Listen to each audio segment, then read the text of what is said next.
여러분 안녕하십니까. 강시열 변호사입니다. 자, 장동혁 대표가 중국발 드루킹 사건을 발표했는데요. 자, 국힘을 비난한 글, 그 계정의 접속지를 보니까 중국이라는 겁니다. 중국이 국민의힘을 비난했다는 거죠. 그리고 이재명을 일방적으로 두드렸다는 겁니다. 장동혁 국민의힘 대표는 27일 하루 평균 7개씩 우리 당을 비난하는 글을 총 6만 5천 개를 올린 그 계정을 추적해 봤더니 그 소유주가 한국인인 척 했지만 실제 접속지가 중국이었다는 겁니다. 다시 말해서 중국인이 중국에서 만든 계정이 한국의 보수당인 국민의힘을 비난하는 글을 하루에 평균 7개씩 총 6만 5천 개를 올렸다는 겁니다. 즉 온라인 중국발 드루킹 사건이죠. 장동혁 대표는 어제 국회에서 열린 최고위원회에서 이것은 우리 주권을 흔드는 개입이며 국가안보를 위협하는 중대한 침범이라고 말했습니다. 그렇지 않겠습니까? 이거는 주권관계죠. 주권관계. 왜냐하면 이런 식으로 하나의 국민의 힘이라고 하는 대한민국의 당을 지금 흔들려 하는 것이고 당을 비난하고 당을 폄훼한 거 아니겠습니까? 이건 주권과 관계된 것이죠. 그리고 국가안보를 위협하는 중대한 침범이죠. 자, 이재명 정권도 출범 직후 대북 확성기를 끄더니 이제 대북 방송마저 꺼버렸다. 북한 김정은의 심기를 건드리지 않으려고 북한 주민들의 하나뿐인 정보 통로마저 차단했다라고 또 비판했습니다. 이재명이 또 얼마나 얼빠진 소리를 했냐면요. 자, 대북 방송이 뭐가 필요하냐? 대북 확성기가 뭐가 필요하냐? 어차피 인터넷으로 다 볼 수 있는데 대한민국의 사정을 인터넷으로 다 들어가서 확인하고 볼 수 있는데 대북 방송이라든지 대북 확성기가 왜 필요하냐? 참 얼빠진 소리죠. 자, 지금 중국은 말할 것도 없고 뭐 중국보다 더하죠. 북한 같은 나라는 말이죠. 사상 통제가 워낙 심하기 때문에 인터넷으로 남한의 사정을 갖다 확인한다? 이거는 말도 안 되는 겁니다. 이건 말도 안 되는 거고, 중국은 그래도 어느 정도 약간은 그래도 시진핑을 비난한다든지 뭐 공산당을 비난하는 거 아니면 어느 정도는 숨통이 튀어 있지만 사실은 말이죠. 북한 같은 나라는 99.몇 % 정도가 인터넷 접속이 불가능하다고 합니다. 아예 그러니까 인터넷이 안 되는 나라예요. 근데 무슨 인터넷에 들어가 가지고서 남한 사정을 확인하고 그럽니까? 따라서 이재명이 얼마나 좀 모르고 하는 소리냐 이런 얘기입니다. 여러 얘기가 나오고 있는데요. 이재명이 그 시장 정도의 수준밖에 안 된다. 그러다 보니까 국제 글로벌 수준에 안 맞는다. 이번에도 G20 가가지고서 멀뚱멀뚱 혼자 서 있고 참으로 좀 민망한 장면이 많이 연출되지 않았습니까? 그야말로 쪽팔리다 이런 얘기까지 나오는데요. 자, 그것뿐만 아니라 이 배움 같은 거라든지 인식 같은 게 짧아가지고 이 전체를 모르고 부분만 좀 보고서 그게 사실인 줄 알고 그게 전부인 줄 알고 이런 게 있다는 거죠. 그러니까 북한이 당연히 인터넷이 될 거라고 생각을 하는 거예요. 확실한 정보를 가지고 인터넷 보급률이 북한은 얼마고 중국은 얼마고 이런 보고를 받아본 다음에 얘기를 해야 되는데 그냥 막연히 우리나라하고 똑같을 거라고 생각을 했는지, 아니 인터넷으로 다 접속이 가능한데 뭐하러 뭐 북한 대북 방송을 하느냐, 이게 말이 되는 소리입니까? 지금 우리나라의 그 넘어온 탈북민들을 보면요, 한국 방송을 보고 한국 라디오를 듣고서 사정을 알게 됐다라는 사람들이 한결같이 그렇게 얘기를 하거든요. 그러니까 북한에서는 사실은 말이죠, 잘못 그 선전선동이 돼가지고 남한은 굶주리고 거지가 들끓고 그리고 뭐 미국 사람들이 와가지고 남한 사람들 뭐 괴롭히고 이런 식으로 알고 있었는데 그게 아니더라. 그럼 어떻게 알게 됐냐? 방송을 듣고서 알게 됐다.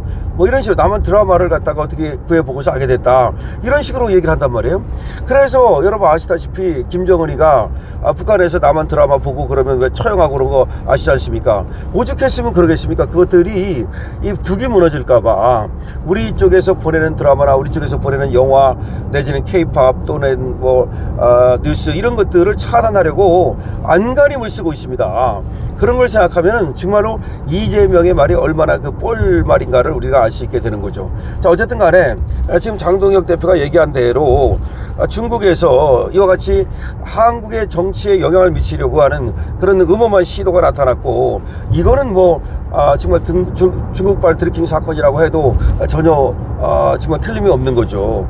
그러면 이걸 갖다가 그냥 방치할 경우에 선거 때마다 중국에서 중국인들이 말이죠, 민주당을 갖다가 옹호하는 이런 일이 벌어질 거 아닙니까? 이게 큰일이에요. 그럼 여론이 왜곡되는 거 아니겠습니까?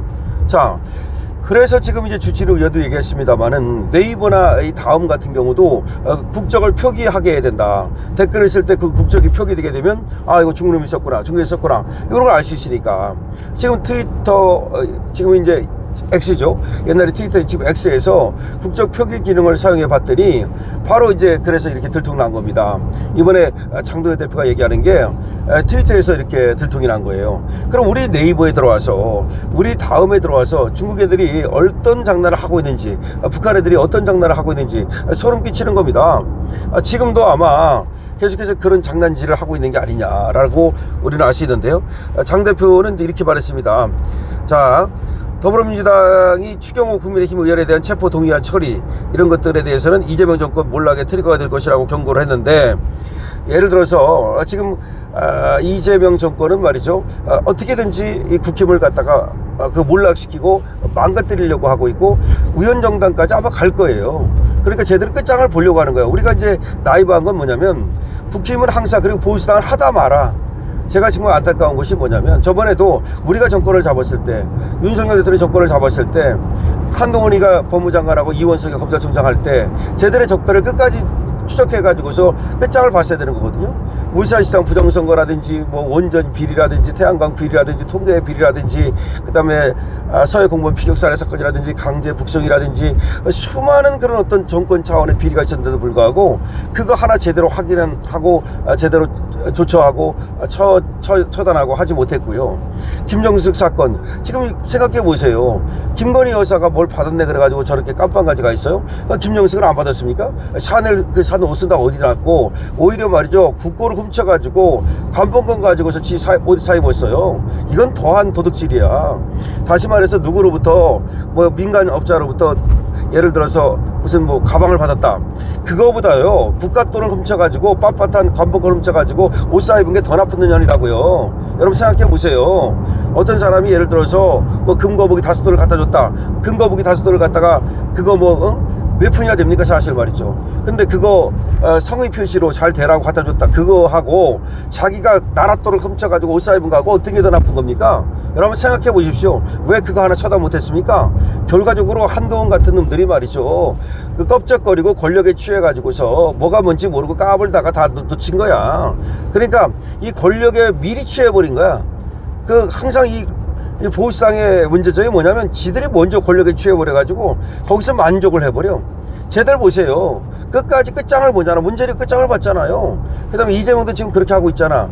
그러니까 나이브하게 접근하면 지금 안 돼요. 추경호 같은 경우도 말이죠, 쟤들이 끝장을 보려고 달려드는 거 아니에요. 그래가지고 벌써 이제 체포동의안 통과됐는데 이제 법원에 가가지고서 이제 구속 여부가 결정이 되는데, 그러면 구속되면 뭐라고 하겠습니까? 봐라, 내란 정당이다. 그래가지고 또 이제 공격할 거 아닙니까? 그래서 제가 미리 말씀드리는 것이 뭐예요? 당사 팔아라.